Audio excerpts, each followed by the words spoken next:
That's Jinx Monsoon, who I love. Yes, we share a dressing room together in Provincetown. She spends hours on her makeup. I mean, she sings, and she has the voice of an angel. I love her. She's a great person, and she's wild.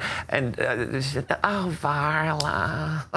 Yeah, that's a good impression. Oh, Varla. But I love Jinx. What a great talent. Yeah, great. And I remember seeing Jinx. I went to San Francisco, and before Drag Race, and she would come. I went to Seattle, and she had come to see me perform, and I just, there was something about her. I knew she was going to do great. Do these girls ever ask you for advice? I have had people ask me for advice, you know, or just how, like, James Mansfield wrote me the other day and said, how do you memorize all your lines for your show and whatever? And some question. It was so sweet because it is hard to do I remember when Coco did the same thing for me. When you're in a bar and then suddenly you have to do something totally different in a theater. I mean, it is a big jump. In a theater, it's just a huge amount of work, and you just can't, you have to know what you're doing, and so I love when these queens ask me, and I just think it's very important for us to stick together and to help, these young ladies. I mean, that's what they did for me. What's 3 things that are important for a queen starting out, do you think? First, to be original. I mean, it's so easy just to copy something that you see. And when I first started, I copied, and you'll grow into it. The second thing to realize, you're still a man in a dress. It's fun. If you're not having a good time, no one else is, And third, what's third? Don't ever forget your spirit glue. Very good advice. Oh God, I have, I'm not even going to tell the story. It's too painful. Although one time I did. They were like 5 minutes, and I'm getting ready, and I realized I had brought no shoes. Oh. And it was a big classical concert, and I was in a short. What do you do? I mean, I had to ask. They had to put us. Are there any drag queens in the audience with shoes in their trunk? And there was. Wow. But I wear these little kitten heels, and they were those big stripper heels with a giant. And I had to wear them. I couldn't move on stage. Yeah. Bring 2 of everything. That's what I say. Right. Yeah. Look out. That's Acid Betty. Yes. Yeah, we did the Project Runway together, and the outfit, we were neck and neck, and his outfit was amazing, and I just thought he had so much style, and I actually was shocked that it took him so many years to get on Drag Race, but these girls try out every year, right? And they don't get on for years and years and years. Yeah.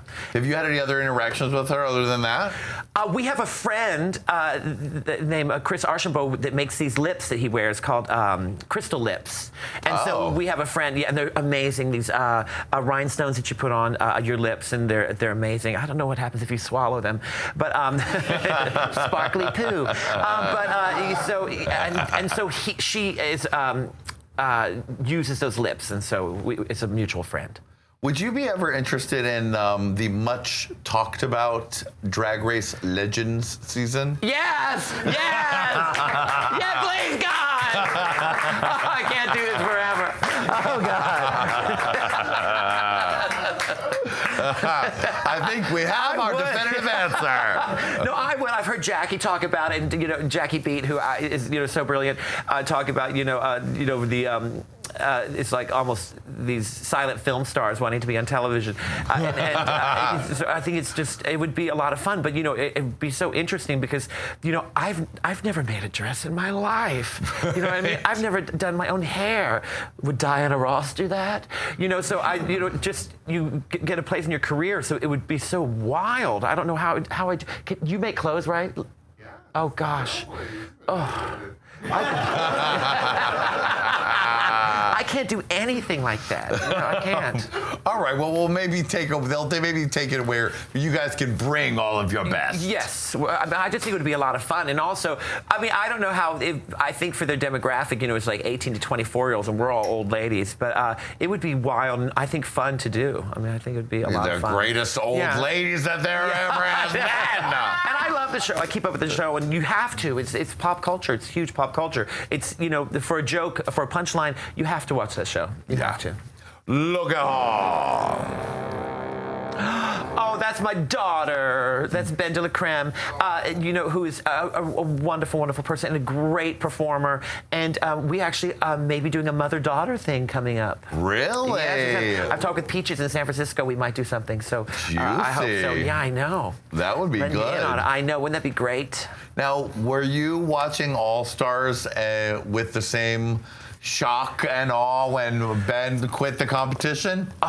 Yes. I mean, I had heard through the rumor mill, not through Ben, but I had heard through the rumor mill that something like that was going to happen because, you know, we talk, us yes. girls. And so I had seen Ben in Puerto Vallarta. He came to see me with his wonderful boyfriend, Gus, and we went out and he said, you have to watch it. So I thought it was amazing, but also I could not believe the response from people who were furious. I had people calling me saying, how could she do this? She's ruined gay. Wow. You know, just like, I couldn't believe it. People were so upset. And yeah, me and Peaches would be reading the comments about how some people really supported him for doing, but some people were just totally outraged because they wanted him to win, so then they became mad at him. It was wild, right? Yeah, I mean, that was really interesting, but I understand why he did it, and, you know, and it must be like prison being in there. And I heard Katja on your show talking about it, how it's just, you know, it's just, you can't do anything. You just sit there the whole time and you know, someone, for her to smoke, and she was talking about your show. But yeah, I see how it could probably drive you nuts, that show, but I love Ben. Would have you quit, or would have you sent a bitch home? Oh, I'd send a bitch home. Well, I think it is interesting that they, you know, that they have this, or they act like, well, let's all be nice and only send away the person who deserves it. Right. No. Send the bitch home who's going to send you out. Right. No, I have no idea. Look Oh my God, that is Bianca Del Rio, who, you know, I know everyone thinks she's this mean lady. She's one of the most generous and professional people you'll ever meet. Like, you know, we're both from New Orleans, and she is, oh boy, that girl knows how to have a good time. But I remember one time I said I liked her necklace, and on opening night she sent me a box full of these necklaces in every color. Well, she's just a very thoughtful. Well, she's making enough money. Yes, she is. She could buy the world a necklace. But very kind and wonderful. And we actually, I was in New Orleans, and she's a little younger than me. Then I moved to New York, and then she became big in New Orleans, and then I came back right before Katrina, and she left at Katrina, so we kind of were always swapping. But she's very generous, and she supports her elders. I mean, that's what me and Coco does. say. She does have a lot. She had hired you, hired Jackie. Right. She, you know, likes to get that out there, as it should. She does, and that's what Coco and I will always talk, and Coco will say, when we talk about some of these Drag Race girls, Coco will say she respects her elders. So you know that's one of our friends. So, you know, the ones, I'll never forget, I was in a bar the other night here in Palm Springs, and I heard somebody say, I could hear them say, that's Varla Jean Merman. And the person was like, what? That's Varla Jean Merman. What? I have no idea what you're even saying to me. The person didn't even know they were speaking English when they said my name. They had no idea who I was. They're like, what are you saying to me? You're like, don't bother me. I'm a hot daddy right now. I don't understand what you're saying either, bro. But they didn't even recognize my name as English. Look at her. Lip Synca, yes. I did several plays with Lip Synca, and I mean, I remember being in college and seeing Lip Synca in magazines and thinking, I mean, I just loved that whole look, you know, the whole late 50s fashion model, and we did several plays together. She's, I mean, that's a hard-working woman. Yeah, I mean, that whole process of learning every last moment, and have you ever seen her in that process? I have. I mean, in fact, I opened for Lip Synca my first time in Provincetown in '96, I think. I opened for Lip Synca, and I wasn't allowed on the stage. I had to be down on the floor because they didn't want to reveal the set, you know, until she came out. But people thought I was a real woman at that thing. But I remember watching her rehearse, and every single breath is in the right place. I mean, you watch some of these queens. I mean, they could learn a lot from her. Every breath and the tongue movement and everything is so studied, and she's an amazing lip syncer. Yeah, so good. The best. I mean, the best. just beyond. No one has come close to her in that kind of legendary lip sync area. I know that ladies eating chicken, but I did a show, and I was a big girl at the time, and I had this funny bit in the play where I ate chicken, and she cut it because she didn't want to be around meat products. Wow. So my bit was cut. A lip syncer. Don't try to bring her your chicken. Lady Red, put that in the notes. Ding, ding, ding. All right, and last but not least, honey. Oh, I have a funny story. Oh, wait, yeah. This is a funny Give me story. that. This is a hilarious. I shouldn't tell this story. But you should. So Lip Sync had friends of mine in New Orleans, and they had come over to the house for dinner, and everybody was nervous because Lip Sync was a huge star in the 90s, and they were nervous, and so John is macrobiotic. I can't believe I'm going to tell the story. And so, you know, he couldn't eat certain things, lip sync. And so my friend was so nervous, and he said, "Oh, I can't eat that. You know, would you please boil these noodles for me?"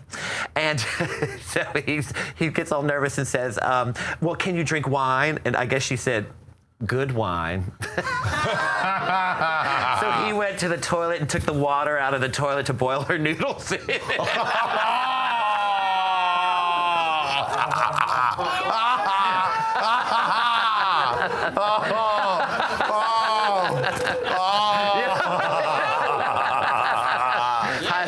I had to let one out. Let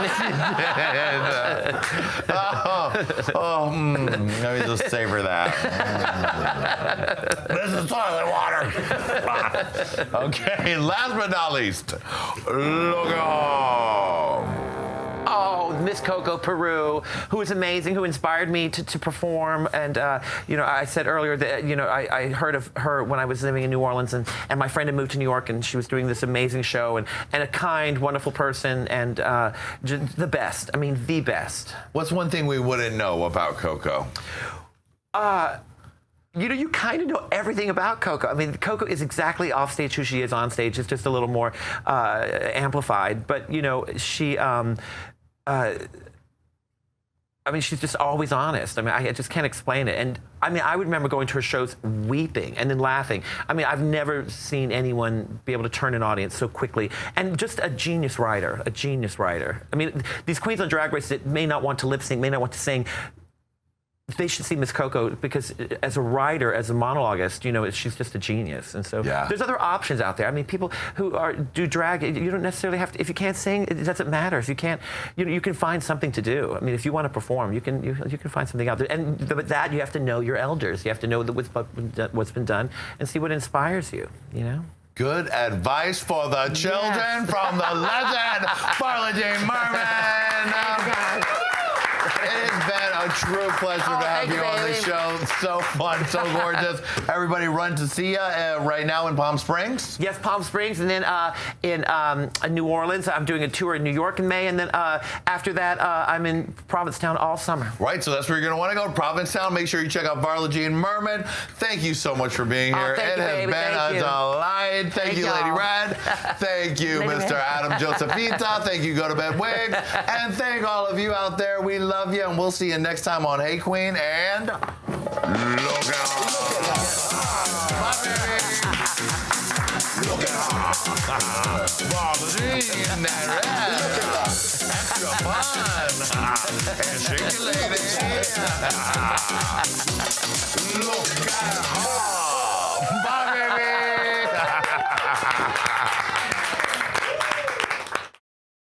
Hello, children.